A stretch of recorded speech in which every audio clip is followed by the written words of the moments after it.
kabajamtoota jaalatamtoota maatii YouTube nageenya jaalalli araarri waaqayyoo kallattii gola qaxamana san jirtanitti isiniif haa baay'atu jechaa obboleewwan kiyya qaqqaalee gaggaarii yooyyaa baga nagaan dhuftan anaa dhufu isiniin jedheen jira. Akkuma seentaniin like, share, comment gochuun turtiin keessan na waliin haa ta'u akkam turtu baga nagaan dhuftanii nooraa jecha. Bakka bashannanaa wayii isin qabadhee deemeen jira. Har'a keessummaa ajaa'ibaa tokko qabadhee gara keessan dhufuutti jira. Haga keessummaan kiyya dhufutti kinoo bakka bashannanaa bakka baay'ee miidhagu akkasinitti bohaartan abdii guddaa tan qaba.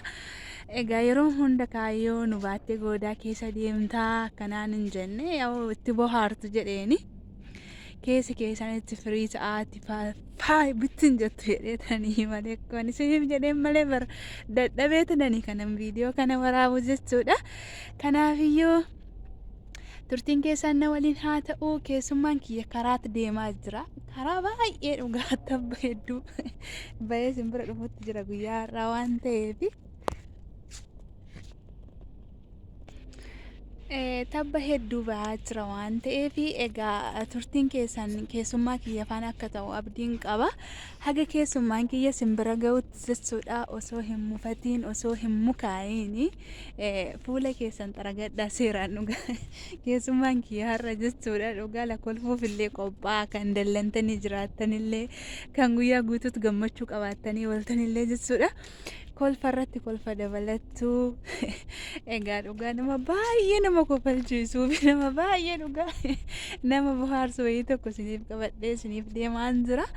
Osoo achi hin gahin dura mee dafaati jechuudha. Amma keessummaa kiyya as baasutti like share godhaa dhugaa dafee tananii keessummaa simbiraan gahaa waan ta'eef innaa akkasin isiniin jedha.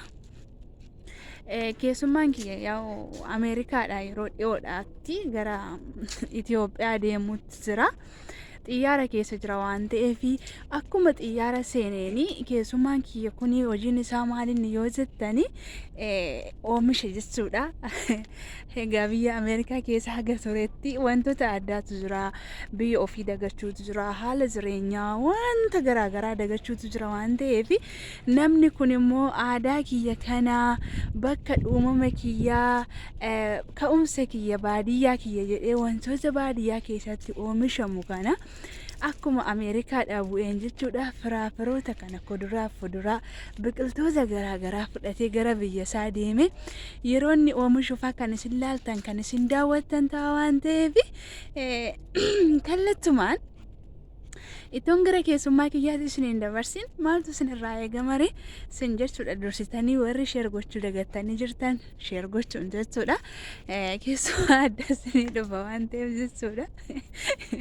Egaa nama kanallee deemtanii akka jajjabeessitan manasaa akka to'attanii fi nama guddaa wayii nama kofalchiisu dhugaala akkamiin isiniif maree baay'ee tokkoon tuniidha waan ta'eef hin argitu amma argitu waan ta'eef haga keessummaan kiyya simbira ga'utti kallattumaan jechuudha. Isin maal gootu sheerii laayikii gootu ani egaa gara keessummaa kiyyaatti isin dabarsuudhaafi keessummaa kiyyaa bareedduu tiyya jaalatamtuu jittiyya. Naaf galatoomii istiidiyoo kiyya dhufuu keetiif hedduun si jaaladha hedduun si kabaja noorisiin jedheen jira.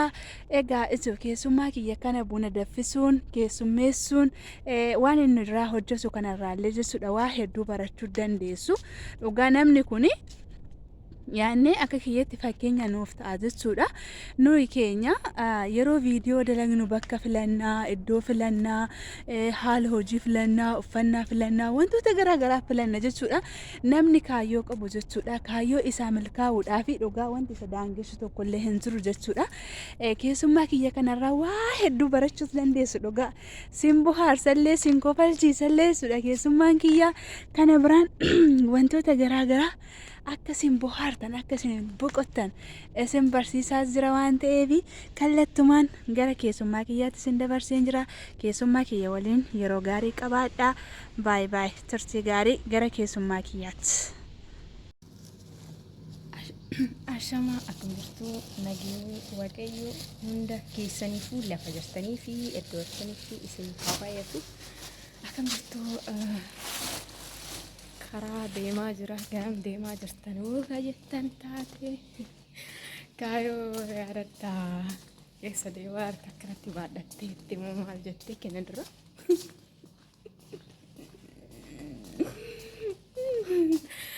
Gara deemu laaluudhaaf har'a viidiyoon sii dhufee jira jechuudha. Nafaana turii siin jedha walitti kun asumaaniin immoo koongiraatteeshin siin jedha walumaan deemna jechuudha.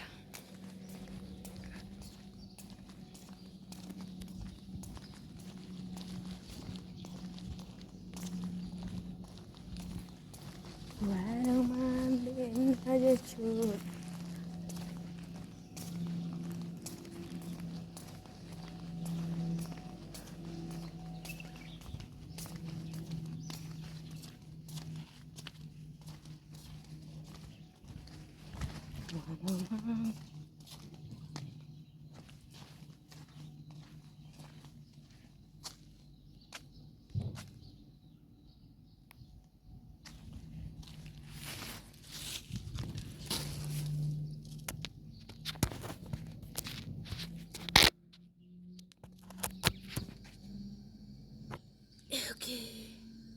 Bakka deemuu ga'ee jira.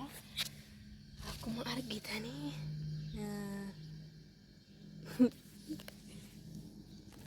kunooti bakka deemuu ga'ee jira. Akkuma argitan kana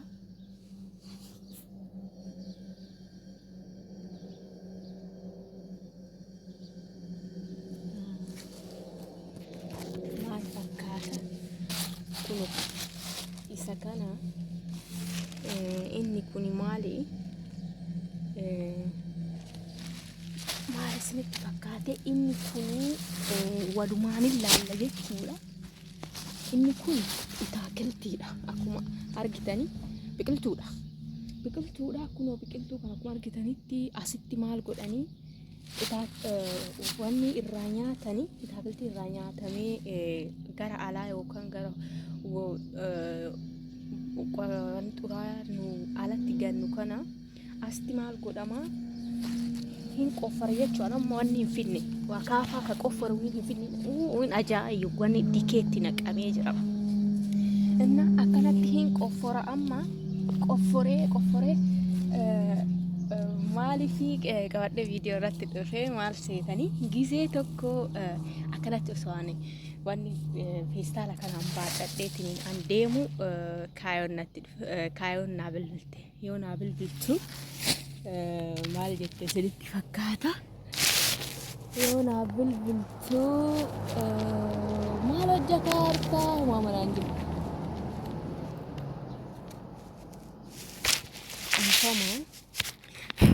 Ifama silkii lafa godha jedheetiin natti mijaa'udha. Maaliifii qofa akaafuuf namatti hin tolu.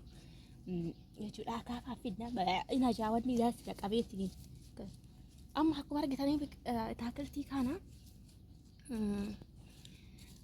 amma gaaf tokko maal baattee deemta mucayyoo garam deemta maali naan jetti an kana yoo hojii mana nyaataa xumuree geessee jedhe kana baadheetiin fida hunoo har'a inumaa baay'inaan hin jiru. Akkuma argitan kana hunoo kana argitanii kana ka irraa nyaatamee itaakiltii mana nyaataa keessatti hojjetamu nyaatamu kana hunda zubaalaa keessa wanni baaldii qoshaashaa wanni zubaalaa jettiin arabni zubaalaa keessatti yoo gatamee keessatti ka argitu ta'a argan ta'e naadhumatti bakka namaadhumatti nama sanii jechuu.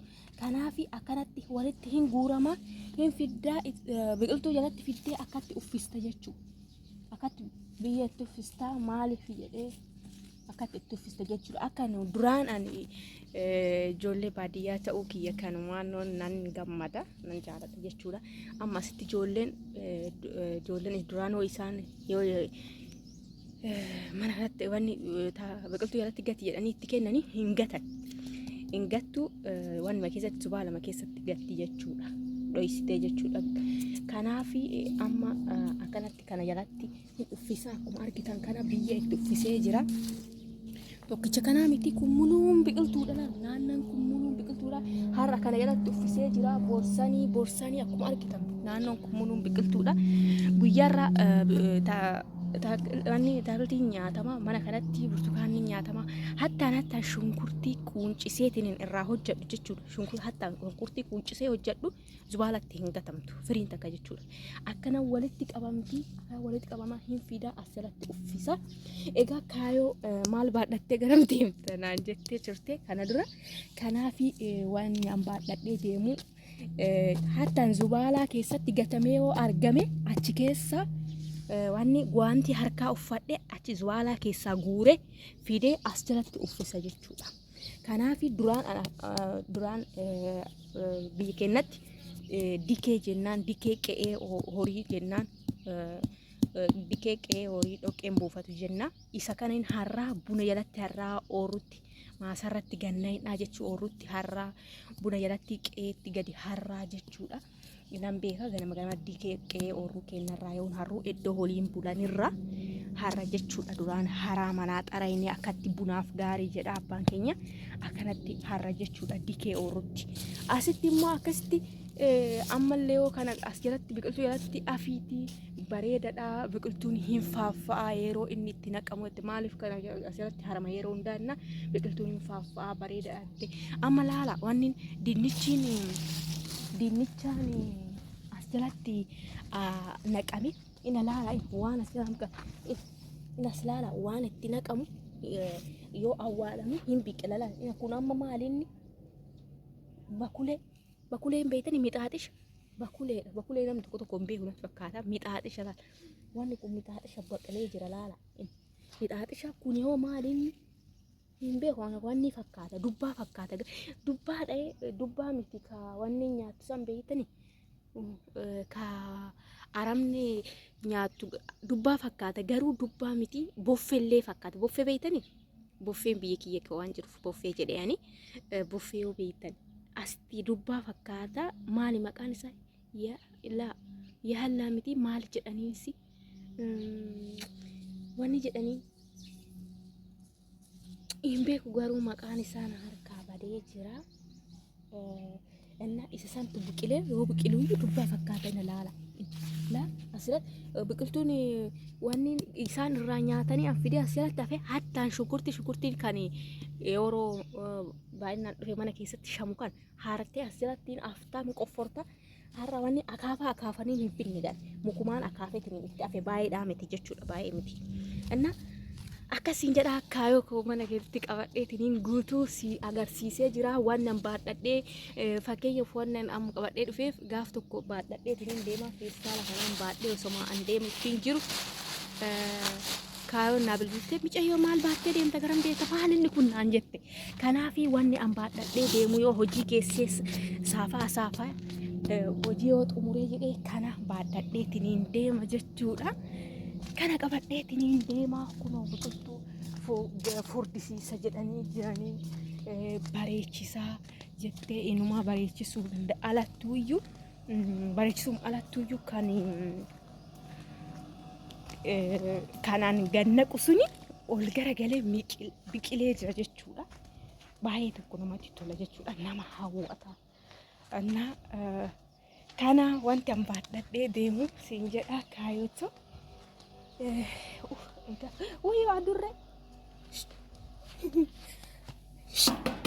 Adurreen bakka na ciiste. Egaa ol deebi'ee jira bakkatti biqiltuu xumuree jira. Harkaan xuyyina mukaan akaase. Innaa kana siin jedha kaayota wanni ani baadhadheetiin an deemaa oolu yookaan argitee isa kana argitee jirtan irratti. Egaa kaayota asumaan kongoraadileeshin siin jedhee jira.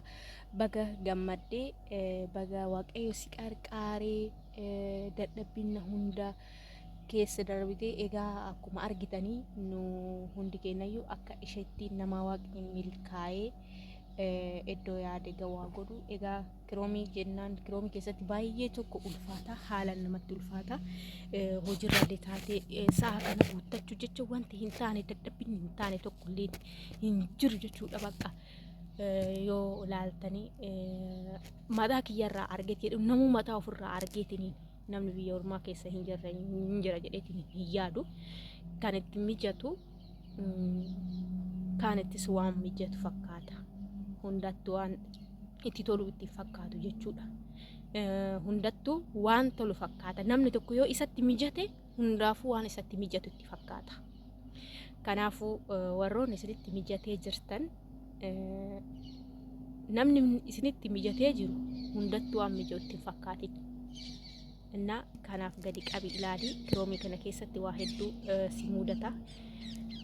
Dadhabina hedduu keessa neetworkii dhabu jira. Akkasumas neetworkis qabaattu sitti mija'u ka jirtu mona ombaati. Keessattuu yeroo silkii harkatti hin qabanne jira. Kana hunda keessa darbite iddoo kana ga'uu keetii fi Waaqayyoof haa galatu siin jedha. Ulfaadhu obboleettii keenya nama gaariidha.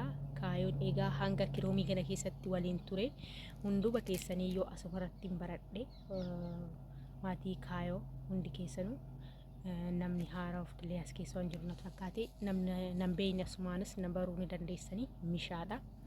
Egaa mishaan har'a mana kaayoo keessatti argamti. Mana kaayoo keessatti wanti argamteef gammachuu obboleettii kiyyaa ibsuudhaaf dhufe isinin jedha. Egaa akkasumas warroonni gargaartanii kiroomii keessaa baastan iddoo kana geessitanii kaan immoo kan hafe isheedha dhimma kan ittiin bahu jechuudha. Kiroomii keessaa ifa baate ganaadha. Dhadhaadha ganaa itittuudha. Itittuun gara dhadhaa ba'ee egaa dhadhaa san hojiirra oolchuuf nama tattaafatuudha. Amma irratti hojjetti nama iddoo ga'u siyaa godhu dhaloota irratti waan gaarii na akkasumas immoo waan sirraa eegamu nama barsiisu siyaa godhu siin jira. Waaqayyo isaa qarqaaru kiroomii keessa baate congratulations siin jedhee jira. Egaa warroonni qarqaartanii iddoo kanan geessan hundi keessanuu ulfaadha galatooma maqaa obboleettii keenyaatiini. Egaa wanti jechuun barbaade warroonni haftanilleen akkuma isheetti nama Waaqayyo qarqaaree keessa kiroomii keessa baatanii iddoo kana geettan isiniin haa ga'u isiniin jedha obboleeyyan koo. Kanuma congratulations jedhee jira. Kaayotoo nama yaadduu koo Waaqayyo barga kanaa si ga'ee jabaadhu irratti hojjedhu waan namaan dhagayni. Egaa yeroo tana waa hedduu duuban namaan siin jedhu jira. Hamileettee gasi cabsu jira.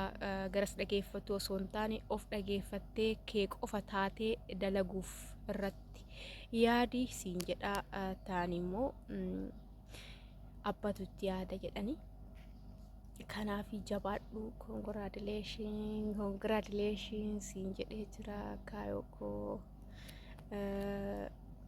jabaadhu irratti hojjedhu siin jedhashi. Kan hedduu bu'aa ceeyitaan keessa darbite amma waan si dhibu jedheetiin hin yaadu siin jedha obboleettii koo.